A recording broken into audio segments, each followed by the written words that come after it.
I'm Adrienne Giffen. Welcome to Now You're Talking, the podcast. I believe real conversation connects us in a distracted world. One of the greatest gifts you can give your family and yourself is your presence. Because leadership doesn't begin at work, it begins at home. This is your space to pause, to listen, to reflect. Your journey toward deeper connections starts right here. Guilt is conditioned. It isn't always real. That's one of the insights shared by today's guest, Matthew Rippeyoung, a clinical psychologist with more than 25 years of experience helping individuals and families understand the emotional patterns that shape their lives. In this episode, we talk about the relationships that shape who we have become. In this conversation, Matthew shares thoughtful insights on social media, mental health, parenting, and navigating family relationships in the digital era. Let the conversations begin.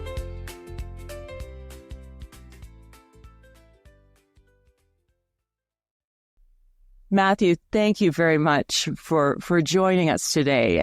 Really looking forward to hearing your perspective as a clinical psychologist.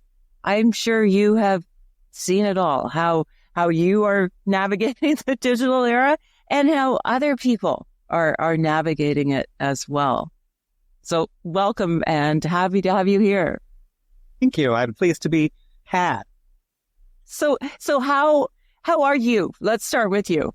As an entrepreneur, clinical psychologist, I've been in your own business, and I'm sure you're pulled in many directions. How are you navigating the digital era? It has been, I have learned things over time, I guess I will say. You know, the internet started when I was in high school. And so by the time I was starting to practice, the internet was still pretty young. And so I've seen things over time. And I think when Facebook came out, like that for me was, I'm the right demographic for Facebook. There was a deep dive there. And I did find myself looking at all these people's lives and being a little bit like, I'm working my can off and I'm like knee deep in diapers with my kids. And all these people are doing all these fabulous things. What's going on with me? And it took me a while to figure out that, social media and the digital age is a lot of the highlight reel. And so when I figured that out, it really changed the way that I interact with digital stuff. Yes. It's much, now it really is for actual connecting with people, but I'm not one of these like endless scrollers. Like I find that doesn't help me. I don't feel better as a result.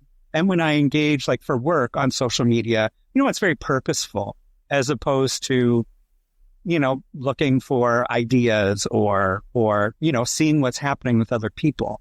And so it's made me really appreciate my real life a lot more as opposed to doing the comparison game, which never really works out for people. Yeah. Yes. Yeah. So share more about that, because that's just human nature to compare. Well, I think the real crystallizing moment for me was, so again with Facebook.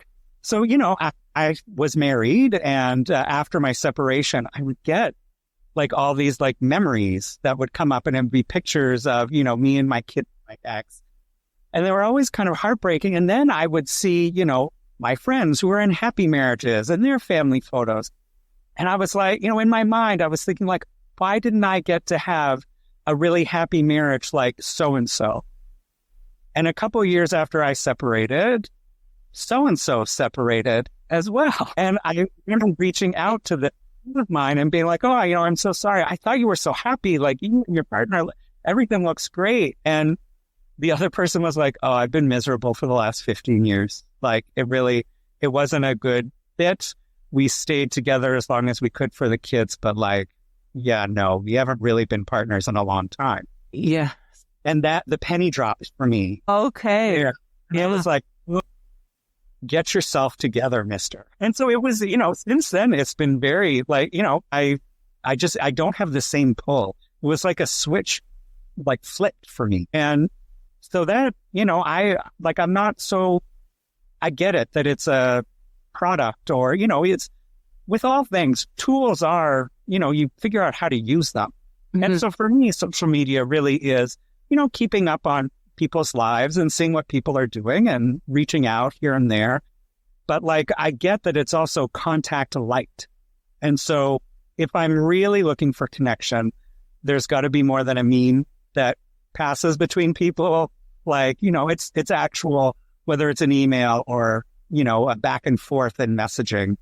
Like that's really, because, there's the people you see every day. There's, your closest friends, but I've lived a lot of places. I've collected a lot of them all over the place. And so I like maintaining some of those loose connections that, maybe somebody's birthday comes up and we're talking a lot for a month and you do a bit of a catch up. Or even this time last year, one of my friends from university days, we were actually ballroom dancing partners in first year. She's been living in Australia, God, I think probably more than 20 years now. The last time I saw her, I think was at her first wedding and like in the 90s. Yeah, it was in the 90s. Anyway, she was coming I am in Ottawa. She was coming to Montreal to show her kids where she went to school on, they were on vacation.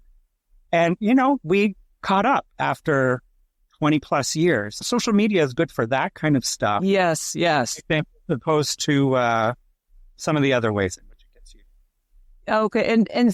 And I agree. And that comparison thing. So that's when you said the penny dropped. And because it can be so inauthentic too. Yeah. And it's hard to sort of sift and sort, and especially if we're not feeling the best about ourselves, it's easy to get caught up in that. So explain to me, I love that you say you're the maker of messes, but you try to clean up more messes than you make. Can you share a little bit? And is that something, Matthew, that you live by? It is. Well, I often say I think I probably say it not only to my patients, but like also to my kids and to my friends. Somebody will say something and I will, that they have done something. I don't know if it's self-destructive or unhelpful or whatever. They created a problem. And I will sometimes say, oh, well, as someone who has never made a mistake in his life, I can't really relate to what you're talking about. But maybe this is what's going on. And I'm pretty upfront with when I put my foot in, because really we're all going to make mistakes. It's not about not making mistakes. Perfection isn't possible. It's about doing repairs. It's about trying to make things better. Because, I have a great relationship with both of my kids, but there was no perfection in this psychologist parenting. I'm like everybody else. I mean, I got lots of great ideas when I've got my bow tie on and I'm sitting in this chair. But in real life, it's just hard. So, and how old are your kids? Now they are 24 and the baby will be 22 in the spring. Okay. So, because we're all like that. We present a certain facade, at work, and then behind the scenes, the wheels can come off. Well, that's life. So, I'm sure you're being quite hard on yourself, but how did you learn that? Or how did you learn to let go? Because I'm sure lots of parents feel that. And certainly as a mother, I take on a lot of stuff, as I'm sure you do as a dad, for the mistakes that we've made. It's different for women. Like when dads do things, we get like capes and superpower boots. Like we show up, we get a gold medal. Mom, everybody's got a tip for you. Like everybody on earth has a tip for you. There's always a way you could be doing it better. So I feel for the moms out. Well, that's very, very kind of you to say. I don't know. We play different roles for sure. And I know as a mom, I'm hard on myself. In your website, and I found the blogs to be very helpful. Can you, because they're just real. And what I really enjoyed when I read some, but you talked about, going back into the Christmas season and going back into family, because then how the sibling rivalry can start all over again as if we never left the family unit. Like we're right back in it. And so you said somewhere in this blog, and I'm not sure if you said, but understanding your past helps create your future. Can you share a little bit about that, please, Matthew? Yeah. I mean, I think self-awareness is really important for all of us. And especially, over the holidays, which have just passed, sometimes when we go back and are with our families, it is like time travel. And we just suddenly perfectly competent adult human with their own kids becomes 15 again because the old dynamics get stirred up because the old players are all there. In families, there's usually always roles that people take on. It's not that, parents assign the roles, but it's more just it evolves in the relationships between people. And so, if you grow up in a family for 20 years and you know what your role is, you're probably not thinking actually about, oh, my role is X. You're just living your life. And so if you don't understand yourself well or how you got there, then you don't really have the power to make free will choices about, well, am I going to keep doing the role thing? Or that doesn't really fit for me anymore. I think I'm going to do this other thing. Mm-hmm. Lots of times we decide to fall back into the role consciously, because it's easier or because, well, I like this part of the role. But sometimes we can take a step back and decide wait, I think I did this song and dance enough. Not really my jam anymore. I think we're going to try to do something else. And of course, families are like any system. A system likes homeostasis. It wants things to stay the same. So if one part of the system starts to shift, the rest of it has this kind of unconscious gravitational pull, to get you to do the thing that you always did. And so it takes a bit of consistency for people to catch up. I mean, They can catch up. They have to want to. That's kind of, if you don't have any buy-in, it's going to be hard. But usually in families, people want to stay connected. So over time, the evolution, the adaptation. Yes, I like how you say that, because really when somebody chooses to do something differently, everybody shifts. There's a shift if everybody's willing. But it's interesting. But as you say, it has to be from self-awareness and a conscious decision to do something different. And can you explain to me too? I found it so interesting. What's the difference between, and it's probably connected to what you just said, between real guilt and conditioned guilt? What's that? Well, so real guilt is I accidentally punched you in the face and I feel badly because I did something wrong. That's no. Conditioned guilt is more actually this year, we're not going to do Christmas morning at Grandma and Grandpa's. This year, just our family is going to do it. And then has all kinds of opinions about it. Well, I'm not going to live forever. This might be my last Christmas. How can you break my heart like this on Christmas? And then it's funny because I always thought I was impervious to guilt because my mother could never inspire any guilt in me. But turns out my kids have the magic key to that one. So how do your kids play? How does that play out with your kids? Well, it plays out less and less now, but I think if anyone has been through a divorce where there is shared custody and teenagers and sometimes the relationships get complicated. Yes.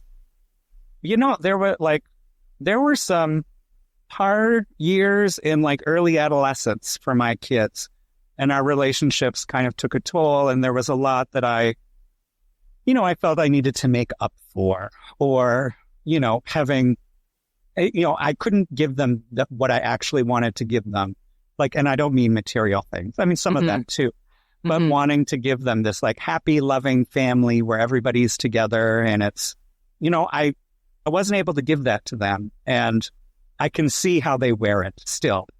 Yeah. And so that, like, you know, I mean, it doesn't keep me up at night anymore. There's been a lot of work done on this end. Yes. Therapists go to therapy too. But yeah, like that stuff with the kids. And I mean, you know, I think my mother was kind of deliberate in her efforts at guilt, which is perhaps why it was ineffective. Whereas my kids were not deliberate. Like it would be the look on their face, or I could see in their eyes something, or, you know, knowing that they were feeling the tension between me and them. Yes. Those are not. No, and I've also been through divorce and have a blended family of 7.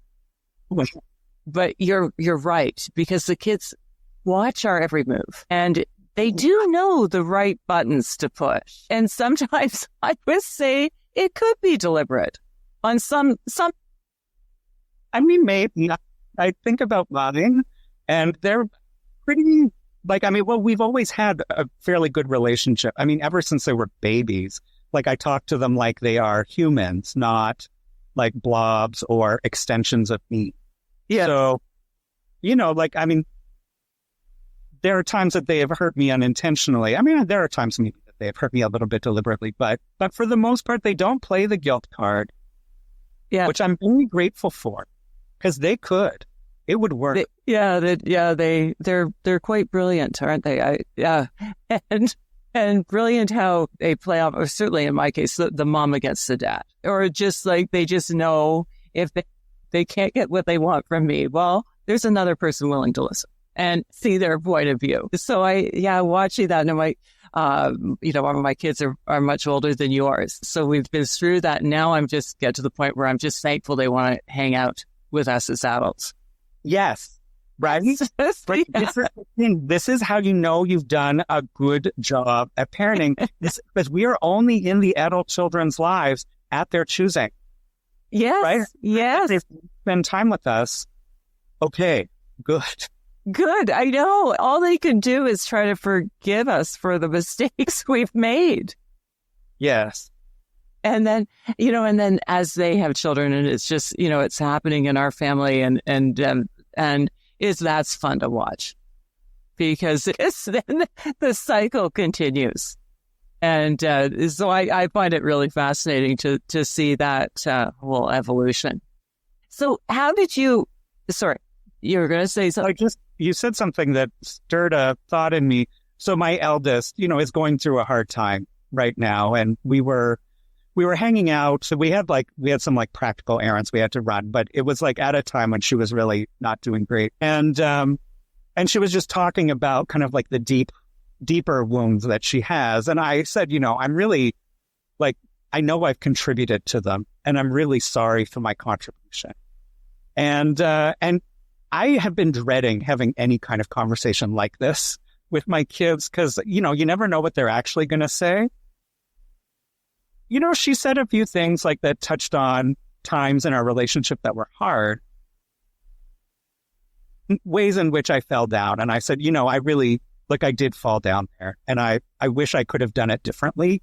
Mm-hmm. I can't go back and do it differently, but I'm telling you, I wish I did. And she said, Dad, that's why it's so easy to forgive you, because you'll talk about it with. So for me, this is long, old history. It's over for me. Yes, it contributes to some of my stuff, but I'm not holding on to this. And it was such a relief that, here I've been fearful of this conversation, but it was.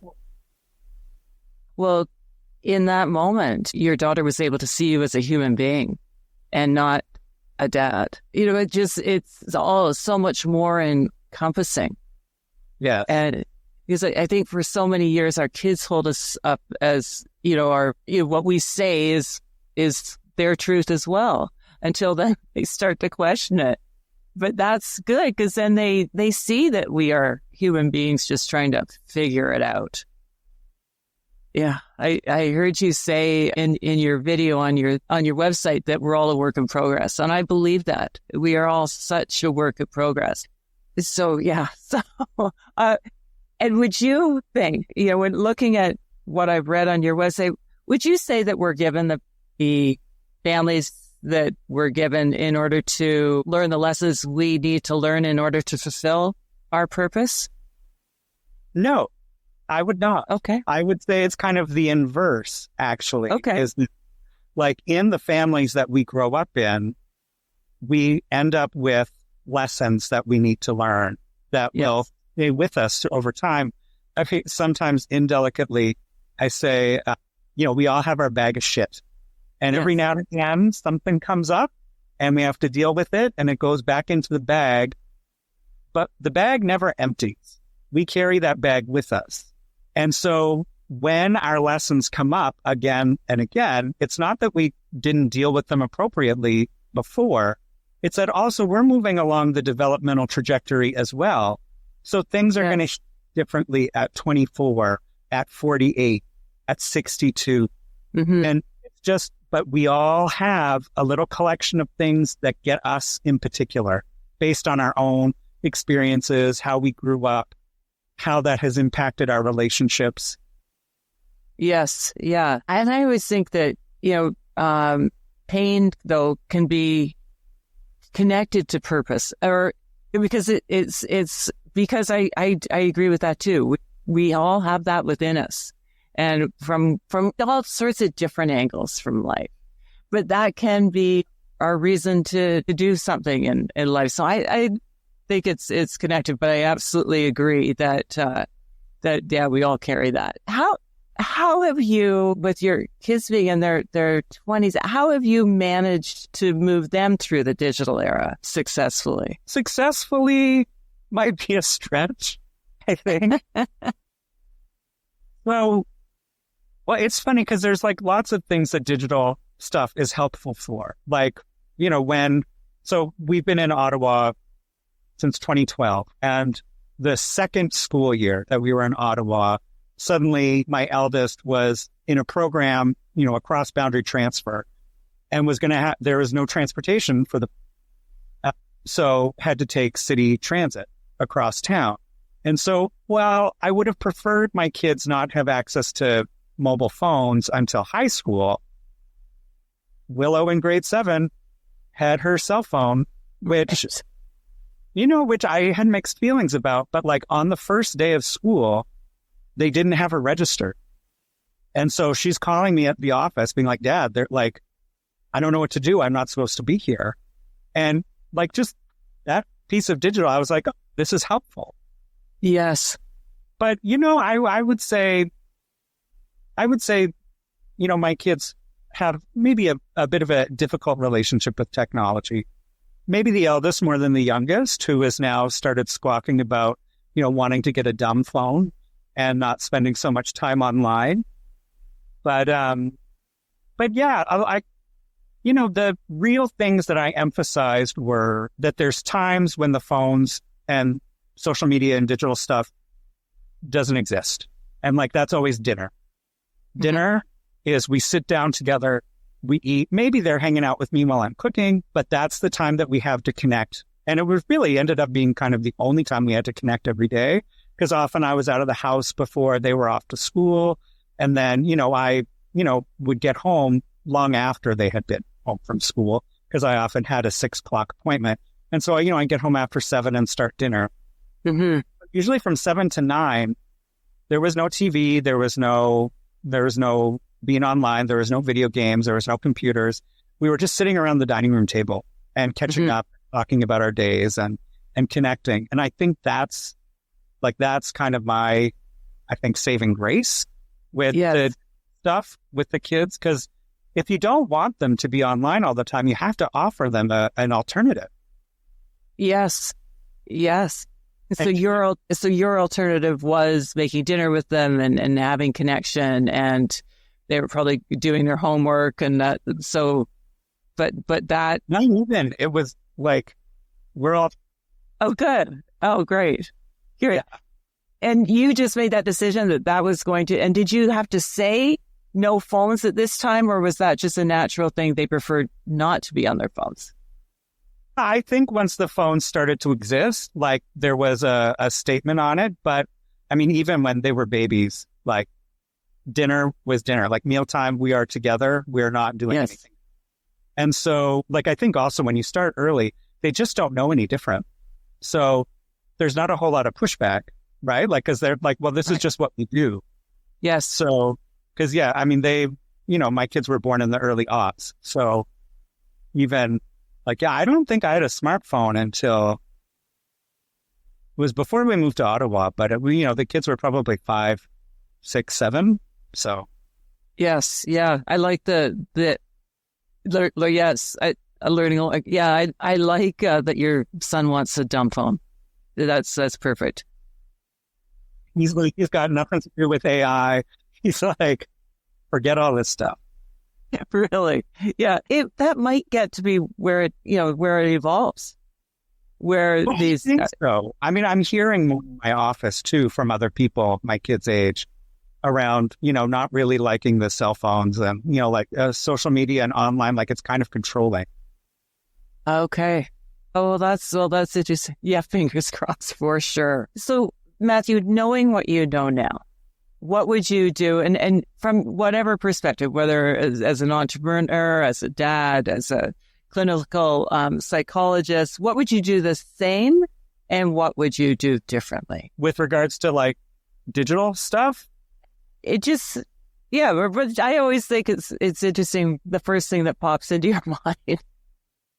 Well, I mean, because we've been talking about kids and navigating, I would have tighter limits on how much time they're on their phones when they're at my house. I would have them plug in their phones in the kitchen when it's time to go to bed and not have them in their room. Because I think I'm sure it disrupted the sleep of my adolescent children. For sure. Those would be some things that I'd do different. But I think the things that I do the same is that we also use like digital stuff to connect with one another. So, like taking an interest in what they're looking at online. I mean, I'm sure they've been, but, what are you into? What game are you playing on your phone? Like, well, maybe I'll play that game too. And then it gives us a vehicle to talk about things. And then, yes, sure, you can talk about gameplay, but it usually then transfers into other kinds of ideas about, not just strategy in the game, but strategy in life. Okay. And that kind of stuff, like I tried to keep up with what they were thinking about, what they were listening to, who they were following, that kind of stuff as a window in so as not to be left behind, which has been. Yes. Yeah. And so so you did the same, and that's what you would do differently. You would be more involved in doing that. Yeah. And then I like the idea that you had an intentional dinner time and an intentional time together to connect and communicate at the end of the day. Yeah, like it makes me a bit weepy even just thinking about it because, there was a time where, they're teenagers, like they have their whole other atmosphere, but like they were not hoovering down food and rushing to get back to whatever else they were doing. Like it was often an hour and a half or 2 hours where we were just together. And I mean, it wasn't, sometimes there were arguments, but they were there for the arguments too. They were there to work it out with each other or with me or whatnot. And it just like, I'm very, very grateful for all those times because now, it has carried on into the future and, it's lovely. I love spending. Fantastic. Well, that's great. Well, thank you very much for sharing. And I'd like to ask you some questions from my board game, Now You're Talking. Sounds good. Okay. What lesson, Matthew, has taken you the longest to learn? Straight to the heart. You knew you could handle it. Well, yeah. Well, it's funny because I hear the most awful things in my office. And like, I never shed a tear, but in my personal life, I cry all the time. Like things move me. And so yes, the lesson that took me a really long time to learn is that I'm not alone. People care about me deeply. Yes. That took me much longer to learn than it ever should. Great. Thank you. How would you finish this sentence? I am happiest in my career when I am blank. I mean, it's going to sound silly, but awake. I'm not. So you love it. I love it. I thought when I first graduated that maybe I would have 10 years in the field before I would burn out, because I am such a bleeding heart and I cried everything. But at work, I'm at work, and it's such a privilege to get to accompany people through their hard stuff. Like, they're really being vulnerable in my office. They're trusting me with like all their oogie parts. Mm-hmm. And so I really can't remember a day I wasn't excited to go to work in the last, I'd say at least 10 years, 15. There's maybe been a handful of days that I wasn't. Man, I love my job. Oh, fantastic. Well, I'm sure that comes across because you can't fake that. That's genuine, and people would feel that.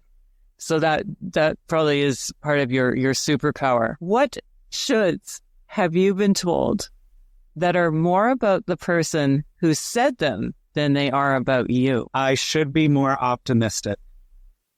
That was a big... I walked around for a long time thinking I was a pessimist. And I said something to a colleague once about it, and they were like, "Are you kidding? You're the most hopeful, optimistic person I have ever met."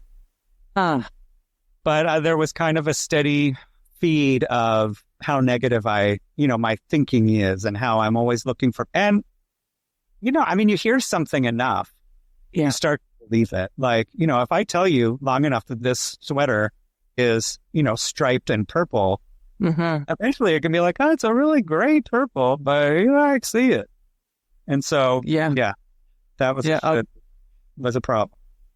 Well, it's great that you let that one go. And isn't it wonderful that you said that to whomever you said that to, and they sort of said, "Are you kidding? That's fantastic." That was a gift. I will give you an easier one, just because you said that you have traveled a lot. You've lived in different places. Are you a Maritimer? I am a Maritimer. Oh, I really, really like Maritimers. I lived in Halifax for a couple of years and loved it. Yeah. So describe a challenging travel experience and what you learned about yourself and others. I would say probably like the most challenging travel was, so we were supposed to, as a family, go to Japan. Yes, yeah. For my wife at the time, for her work. But the Japan trip ended up getting scrapped. She had gotten ill. And so I decided to take the kids to Spain and Italy, because I wasn't going to take the kids to Japan on my own. So I've got the kids, and, I kind of like planned out some things and whatnot, but we had gone to Pompeii for the day to go and see the ruins. Yes. Yeah. And I planned out that, we needed to get the bus to take us from Pompeii to Napoli, and then we were going to get the train to go back to Rome, where our Airbnb was. Yeah. And so, it's figured out all the timing. And so we're standing there, and it's like 7:30 at night, I think, at this point. And it's like the last bus, and it just blew past us, like didn't stop whatsoever. And there were a number of us with tickets to get on this bus. And so anyway, we had to pivot quickly. And of course, while I had a smartphone, I didn't have data. So, and, this was like back in 2014. And so, so anyway, I figure out I figure out a way for us to get to Napoli. And I think but it was like a slow winding bus along the coast. And then, we're running as we get to Napoli to get into the train station. And I'm trying to manage my anxiety about all of this, thinking about like, I don't know what we're going to do. And like, my kids at this point are 12 and 10. Like, they're not young, but they're young. They're young. Yeah. Right. And they're not going to be helpful. Like, they can carry their own bags, but like, that's kind of it. Yes. And so I'm trying not to stress them out. And when we finally get to the train station, like at the last minute, and I'm like, on the platform, and, the conductor puts us on the train, and I relax. I'm like, oh, this is great. And then, and the kids and I laugh, then everything's going to be fine. And then we discover we're on the wrong train. Like, we're actually, my God. we're we're not going to end up in Rome Central Station. We're going to be in the lawn. And at this point, like, get on the train at 9:30 at night. And so I'm like trying to figure it out. Like I'm like, okay, don't worry. I'll figure it out. And this woman sees me talking with the kids, and I think she's around my age. And it turns out she is from California, but she lives in Italy. She speaks both English and Italian perfectly. And so she negotiated for us with the train people, like, which stop that we were going to have to get off at. She would get off and have her partner come and meet us, and they would put us in a cab to get us to our Airbnb, because she was like, where you're going at this time of night is not safe. And I just, like, in all this calamity, people arrive. People show up. Like, isn't that a great story? What was their odds that this American Italian woman would just appear and hear us and saved us? And, I was like, oh, we're fine. And she was like, listen, mister, you're not. Hey, I will tell you, like, the mother of your children will be grateful. Oh my goodness. What did you learn about yourself in that situation?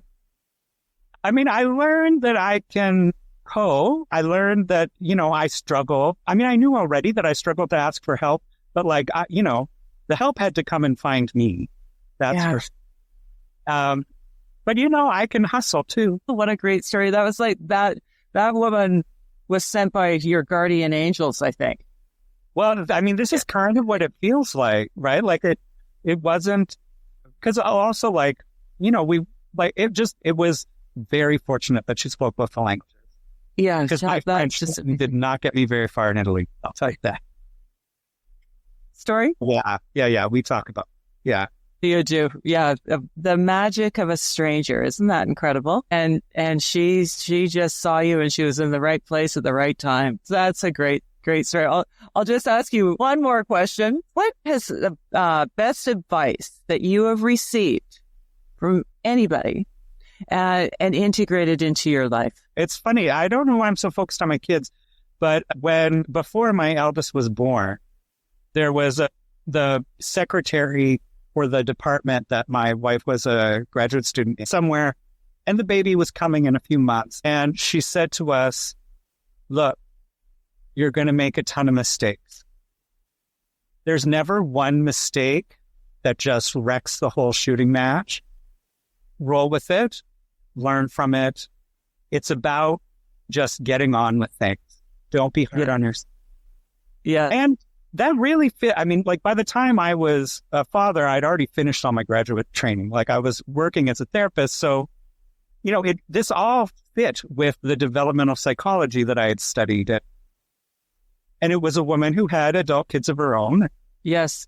And I was just like, yeah, that, like, I remember at the time thinking in my head, like, remember this, you're going to need this later.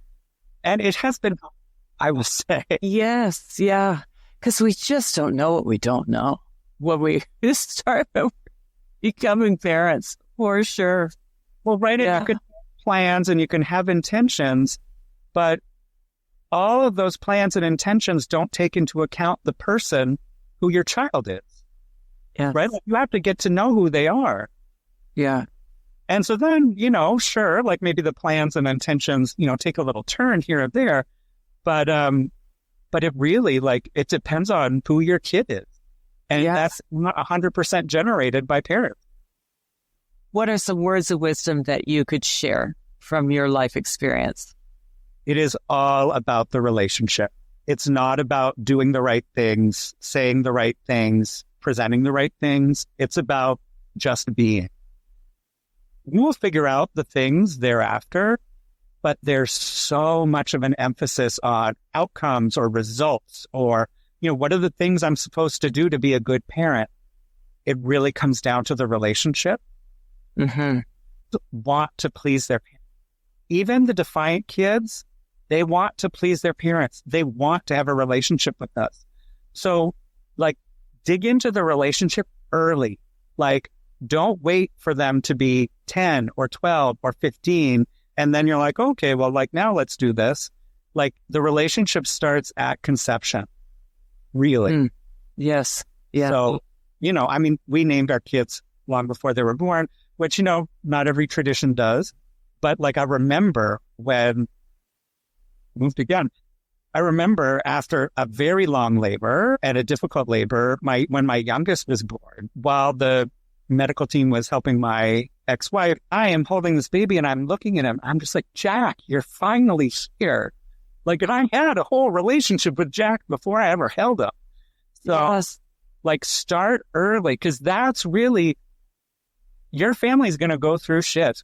Like, the relationships are the things that hold us together and help us get through it and figure it out and put Band-Aids on each other. Like, it's the relationship that makes everything okay. So really connect, invest, get to know this little person is a whole human. Like, like I remember the first time I really figured that out, I'd gone to pick up my eldest at daycare, and they were out in the yard and they were playing with their kids, and I could see them, and that was like the first time it occurred to me, like, oh wow, you have a whole life, like you have hours that like I'm at work, like, but you're doing things. You're not just waiting for me to come and collect you and then your life starts. Yeah, they are their own being. Well, thank you, Matthew. Those are wonderful words of wisdom to help. But I've learned a lot through our conversation. So thank you very much. And thank you for your time. And we will make sure that the show notes to tell where your about your company and your website and so people can access you if they want to. Yes. Well, thank you so much. It's been so nice to talk with you. Oh, thank you very much.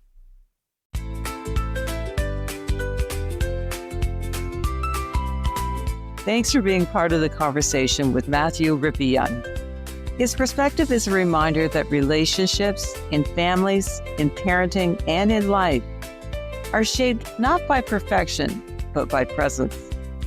And sometimes the most important thing we can offer one another is the willingness to slow down, listen, and meet each other where we are. I'm Adrienne Giffen, and you've been listening to Now You're Talking, the podcast. If this conversation mattered to you, follow us on YouTube, LinkedIn, or Instagram.